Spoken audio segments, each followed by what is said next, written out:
بسم الله الرحمن الرحيم. السلام عليكم ورحمة الله وبركاته. صلى الله على محمد صلى الله عليه وسلم. من قناة نور الزراعة أحييكم، معكم مهندس محمد علي، استشاري أمراض النبات وبرامج التسميد. النهاردة هنتكلم عن أهم التوصيات الزراعية لمشتل الموز الأنسجة. طيب، نظافة الأرض من الحشائش، إزالة العيدان الزائدة من المشتل لكل كيس نبات واحد، الاهتمام بالمطارات الفطرية والنماتودة، إعفان الجذور، التركيز على الحديد 6% والمغنيسيوم.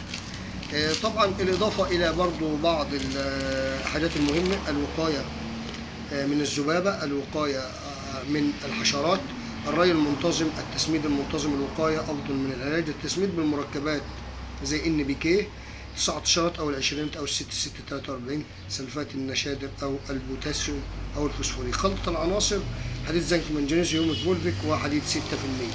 برضو في حاجات تانية برضو هنركز عليها، زي التركيز على فرز الشتلات من الأرض، زي التبرقش والتورد والفيروسة والنيماتودا. إزالة الشتلة المصابة وحرقها بعيد عن المشتل. أهم شيء التركيز على علاج النيماتودا في المشتل. لابد من الرشة الفطري أو الرشة المغذي أو رشة النيماتودا أو الرشة الذبابة، مع إضافة مادة ناشرة أو لاصقة مع المبيد، لأن ورقة الموز ورقة ناعمة. طبعا لو رشينا المبيد ما بيمسكش في الرش، فلازم إضافة مادة لاصقة أو زيت نباتي معدني.